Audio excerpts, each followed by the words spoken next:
কুড়িগ্রামে আমি কিছুদিন আগেও সেখানে মাহফিল করে আসছি। চরমনার মুজাহিদ গুগু মুন্সি কইয়া ডাকতো।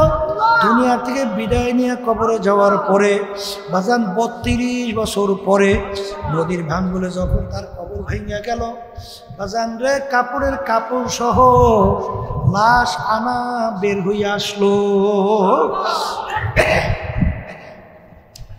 বাজান কাপড় টান দিয়া দেখছে, আবার দূরের মাইকটার বাড়াই আস্তে আস্তে এটা আবার কমাই দিচ্ছে। এইগুলার কোথা থেকে মাইকগুলো আনে? প্রথম মাঝখানে ভালো আছিল, টপ করে আস্তে আস্তে এগুলো আবার কমাইয়া আবার এই বাহিরগুলো বাড়াইয়া মাথা ধরাই দিচ্ছে, টানি দেওয়া যায়।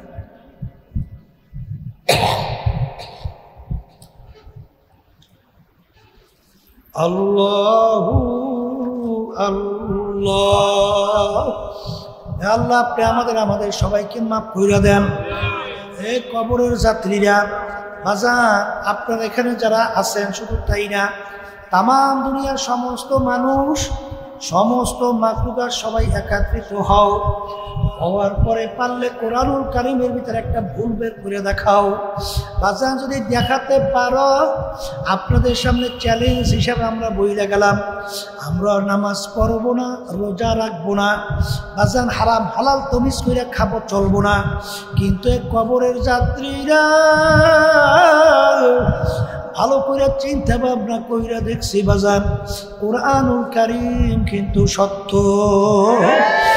আর বাজান কোরআনুল কারীমের ভিতরে যারা 5 ওয়াক্ত নামাজ ঠিক মতো পড়ো না, তাদেরকে বলা হয় বাজান, যারা একক তো পড়ো না, এটাকে বলা হয় বেনামাজি। আর যারা একেবারে নামাজ ছাইরা দাও, যদি ঘৃণা জমে বাজান, ওইটা শরীয়তের দৃষ্টিতে কাফের। যদি বলেন কথা ঠিক না ঠিক? নামাজ লাগে কিছু দরকার কি? এক শ্রেণী বর্তমানে আছে না, আজান আমার কাছে বেশ সারা আওয়াজের মতো শোনায়, কাফের কাফের কাফের। ওটা কি?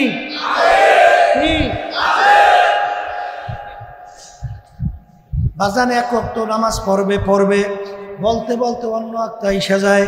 কেউ যদি আলিশামি কইরা এক ওয়াক্তের নামাজ নিয়ে অন্য ওয়াক্তে কাজা কইরা পড়ে, এই কাজটা যদি কেউ ইচ্ছা কইরা আলিশামি কইরা করে, ওরা হাদিস অনুযায়ী দুনিয়া বা আখিরাতের সময় হিসাব করার পরে দেখা গেছে এই শাস্তি হিসাবে 2,88,00,000 বছর জাহান্নামের আগুনের ভিতরে জ্বলতে হবে।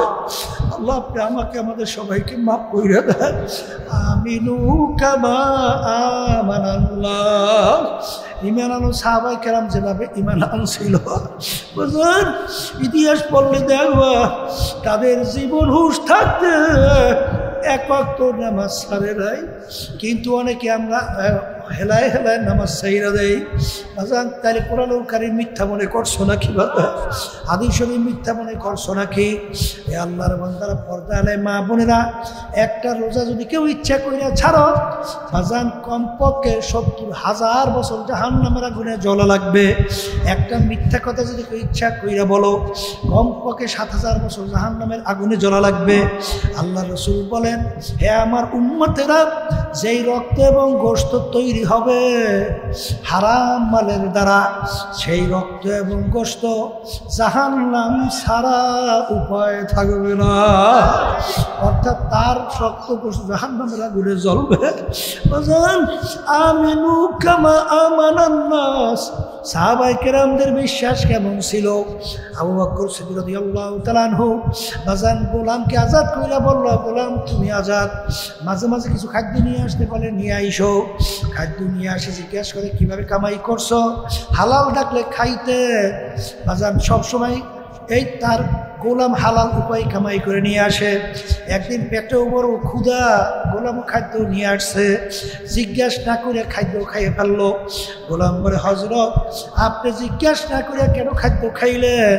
বাজান তুমি তো হালাল উপায় সবসময় আনো, মনে করছি আজকে হালাল উপায় আনছো, আর পেটেও বড় ক্ষুধা, এই জন্য খাদ্য খাইয়ে ফেলছি। এখন বলো কিভাবে কামাই করছো? হযরত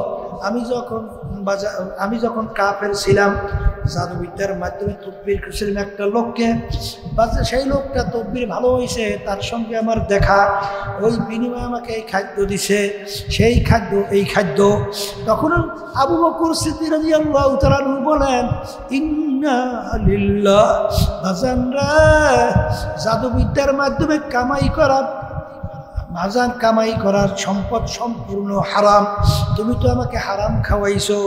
এই কথা বইলে বলে আঙ্গুল দেওয়া শুরু করলো। বাজারে এক পর্যায়ে পেটের ভিতরে বলতে গেলে পাকস্থলী দেখাই দেওয়া চলে গেল, বের হইতে চায় না। লোকেরা বলে, হযরত আপনি তো না যাই না খাইছেন, আল্লাহ মাফ করবে। তিনি বলেন, ও আমার সাহাবার, আমার সাথীরা, শোনো,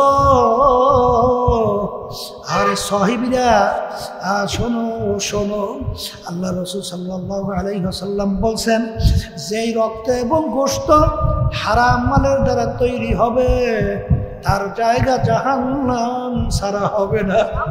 আমি আবু বকর যদি মারাও যাই, ওই খাদ্য আমার পেটের ভিতরে আমি হজম হইতে দেব না।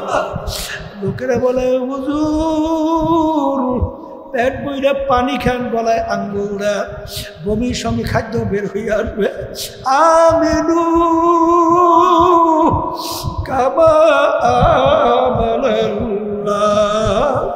তাদের ইমানের ধরনটা কেমন ছিল, তাদের বিশ্বাসটা কেমন ছিল, আর তোমার আমার ইমানের অবস্থা কি? দু কিস্তি পর নেহাদানকে চেনা যায়। কবরের যাত্রীরা এক সাইডে আবার বাজাররা মসজিদে যায়, আল্লাহর সামনে সেজদায় পড়ে সুবহান রাব্বিয়াল আলা কইয়া তাসবিহ আদায় করে, আলহামদুলিল্লাহ। আবার যখন মসজিদ থেকে বের হয়, বের হইয়া দুনিয়ামুখী রাজনীতি দলের নেতা নেত্রী যারা আল্লাহর হুকুমের বিরুদ্ধাচরণ করে, আল্লাহর রসুলের হুকুমের বিরুদ্ধাচরণ করে, যারা জুলুমের ভিতরে লিপ্ত, মিথ্যার ভিতরে লিপ্ত, বাজার খুনির ভিতরে লিপ্ত, সরকারি মাল লুটপাট করার ভিতরে লিপ্ত, বাজার তাদের সঙ্গে জড়াইয়া তাদের পক্ষে স্লোগান দেয়। জোরে বলেন কথা ঠিক কিনা? এটা আল্লাহ রসুল বলেন, আমার উম্মতরা সাহাবায়ে কেরাম শুনে রাখো, দুনিয়া এবং আখিরাতের সম্পর্ক কাজুল্লাতাই, দুই সতীনের মতো। দুই সতীন একত্রে যেভাবে স্বামী খুশি রাখতে পারে না, এরকমভাবে আখিরাত এবং দুনিয়াকে একত্রে খুশি রাখা যায় না।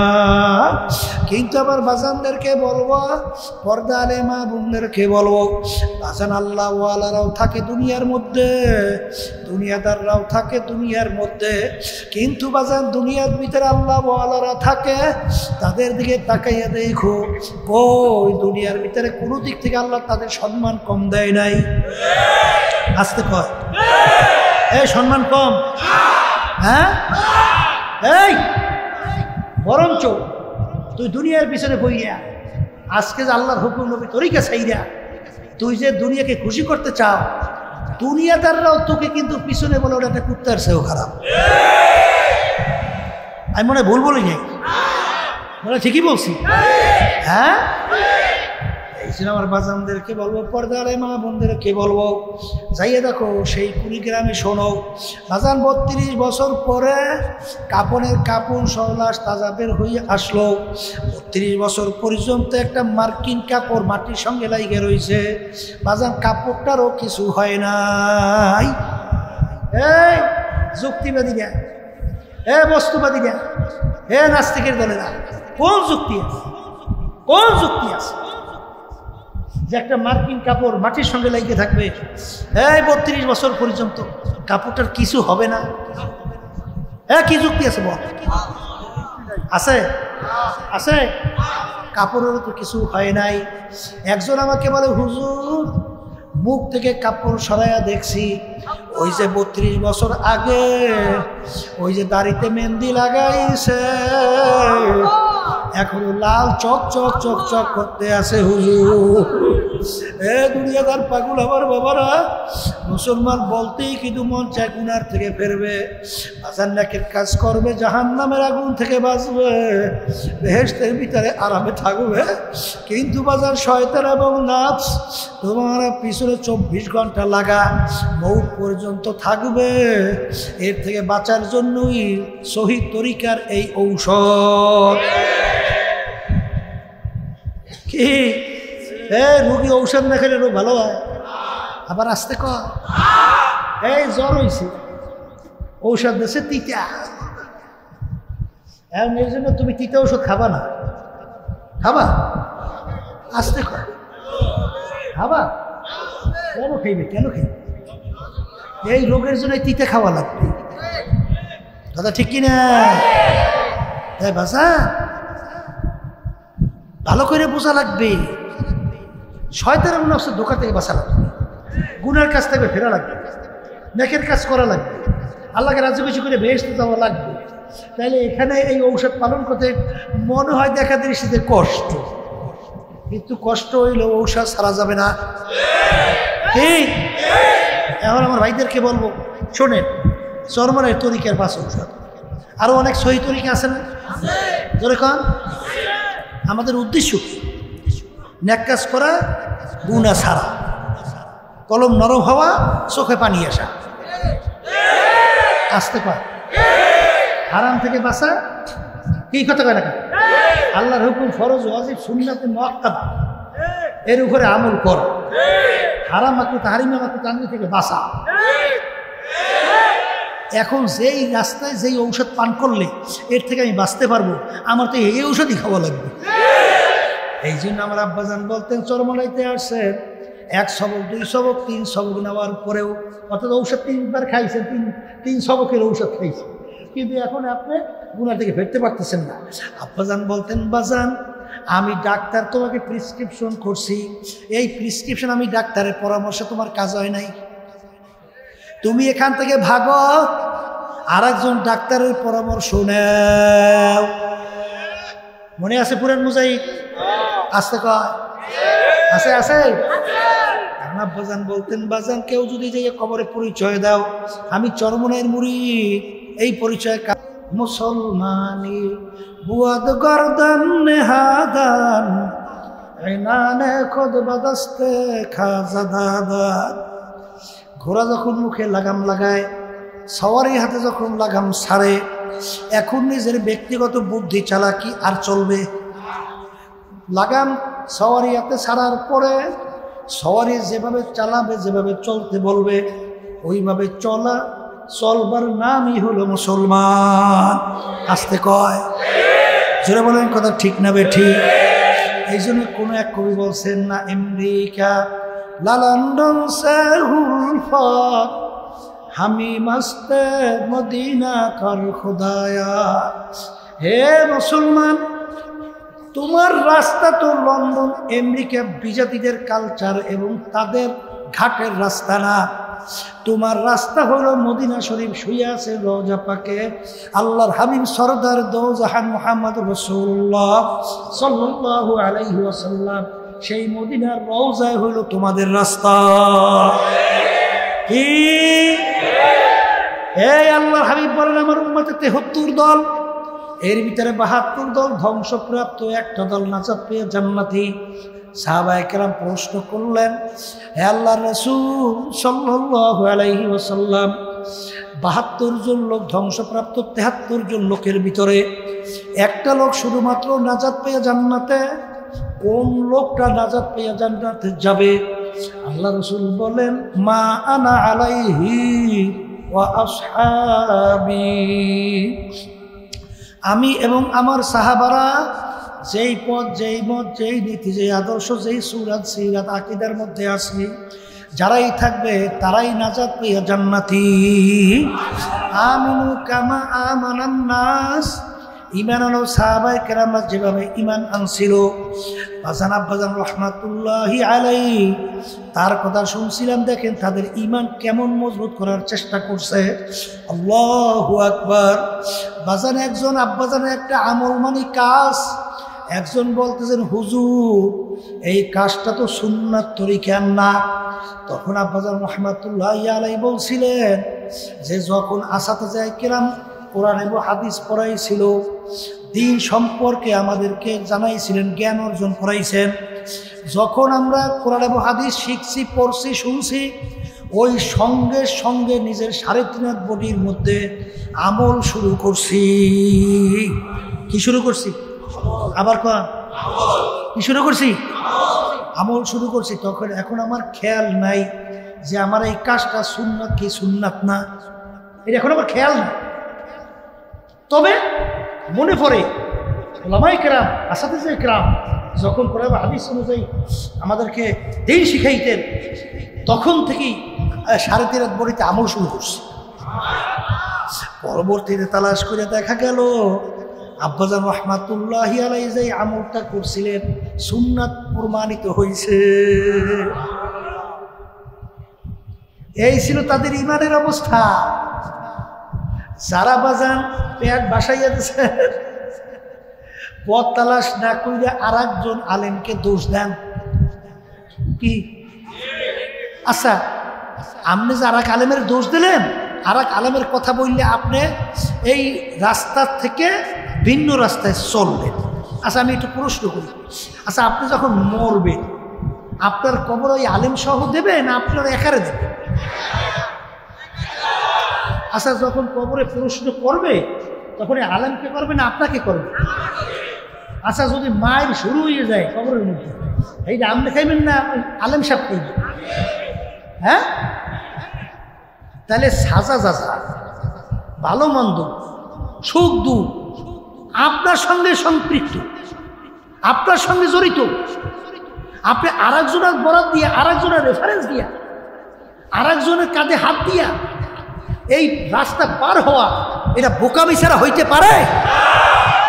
কি জোরে বলেন কথা, ঠিক না ঠিক? আমিনু কামা আমানান নাস, সাহাবায়ে কেরাম যেভাবে ঈমান আনছো সেইভাবে ঈমান আনো। এখন তোমার আমার চেষ্টা করা লাগবে, তালাশ করা লাগবে। আল্লাহর হাবিব বলছেন আমার উম্মতে 73 দল হবে, তাহলে 73 দল হবেই। আসতে কয়, এর ভিতরে 72 দল ধ্বংসপ্রাপ্ত হইয়া জাহান্নামে, একটা দল শুধু পাইয়া নাজাত পাইয়া জান্নাতে। কোন দলটা নাজাত পাইয়া জান্নাতে? আল্লাহ রাসূল বলে আমি এবং আমার সাহাবারা। যেই পথ, যেই নীতি আদর্শ সুরাত সিরাত আকীদার মধ্যে আছে, যারা কিয়ামত পর্যন্ত এই নিয়মে থাকবে তারাই নাজাত পেয়ে জান্নাতে। এখন আমার বাজানদেরকে বলবো, পর্দারে মা বোনদেরকে বলবো, সাহাবায়ে কেরামরা তাদের নিজের ব্যক্তিগত জীবন কিভাবে চালাইছেন। কথা মনে বোঝেন নাই? শুনতে কষ্ট হয় না? অনেকে হুজুর সর্বনাই যাবো কিনলে কি, ওখানে বড় কঠিন। সর্বনাই কঠিন, সর্বনাই নতুন নতুন কিছু আবিষ্কার করছে। হ্যাঁ, এই যা যা কোরআন হাদিসের ভিতরে বলছেন উলামায়ে কেরাম হক্কানি, তারা তো এইভাবে বলতে থাকবে। এর কঠিন, সহজের তো আর কিছু নাই, আর পরিবর্তনের কোনো সুযোগ নাই। আছে আল ইয়াউমা আকমালতু লাকুম দীনাকুম ওয়া আতমামতু আলাইকুম নি'মাতি ওয়া রাদিতু লাকুমুল ইসলাম দীন। দিন পরিপূর্ণ, বাড়তি কমতি আর নাই, হবেও না। নবী শেষ নবী, আসবেও। এখানে ঢিলের কোনো এই কঠিন আর ঢিলের অন্তিম সব কিছু আছে, আসতে পারে। তবে অনেকে বলতে হুজুর আজিমাত রুখসাত আছে না? আজিমাত রুখসাত আছে, কিন্তু সেখানে 5 ওয়াক্ত নামাজের ভিতরে কোনো রুখসাত আছে? আসতে কয়। রোজার ব্যাপারে কোনো রুখসাত আছে? এই পর্দার ব্যাপারে কোনো রুখসাত আছে? হ্যাঁ, হারাম হালাল তমিজ করে খাওয়া চলার ভিতরে রুখসাত আছে? হ্যাঁ, একজনের 20 রাকাত তাহাজ্জুদের নামাজ পড়ে, আমনে পড়েন নাই, শরীয়ত আপনাকে রুখসাত দিয়েছে, এই জন্য তোরে আল্লাহ ধরবে না। আসতে কয়। কিন্তু বাজান জীবনে আপনি 2 রাকাত তাহাজ্জুদের নামাজ পড়েন নাই, এই জন্য আল্লাহ 2 রাকাত পড়েন নাই জীবনেও, এই জন্য কোরআন হাদিস অনুযায়ী দরপা করা আছে? আছে। কিন্তু আল্লাহর হুকুম পর্দা ফরজ যদি একবার কেউ ইচ্ছা করে খেলাপ করে,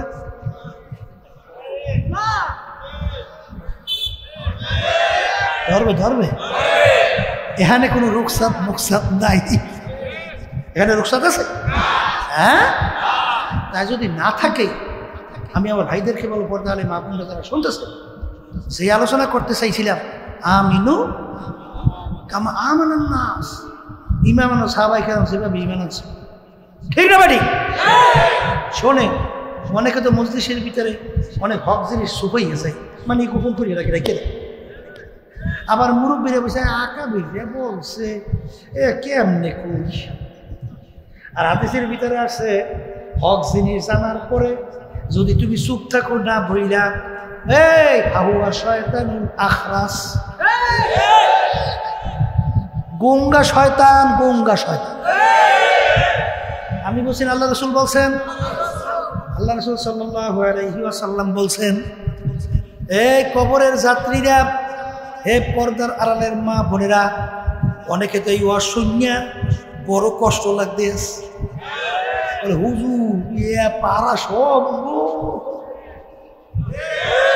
আসতে কয় সম্ভব তো ভালো কথা, মজার শেষ না। কি শেষ নাই? এই শোনেন,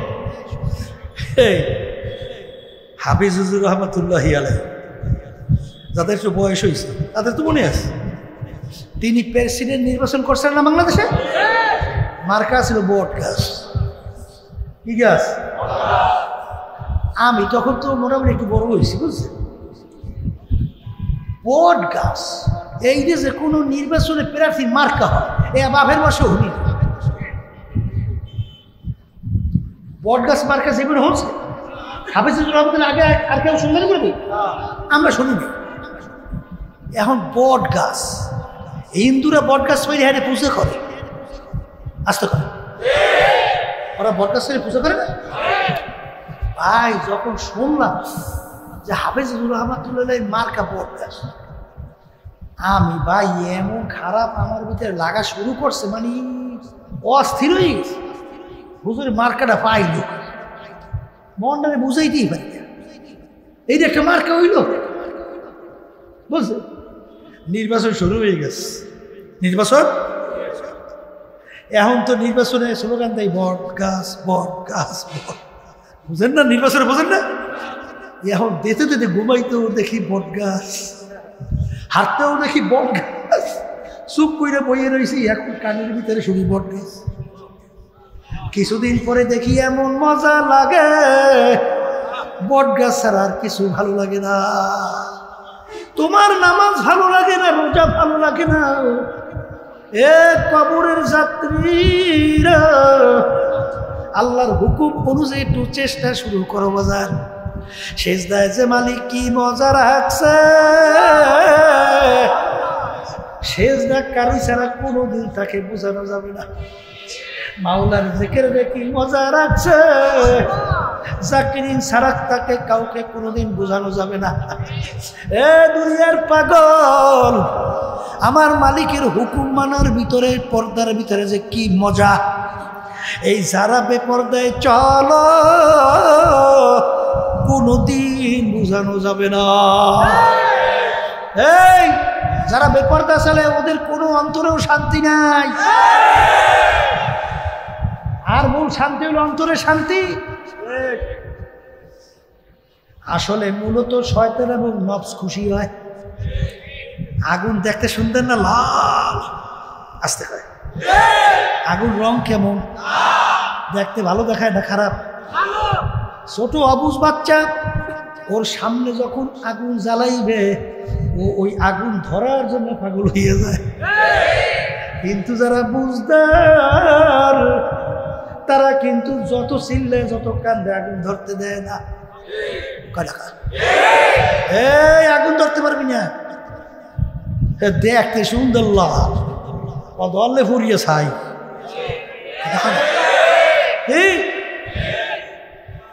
অনেকে মনে করে বেপরদায় মজা, আসলে কিন্তু ওর ভিতরে ও মজা। কি আমরা আলেমরা এত কেন চিল্লাই?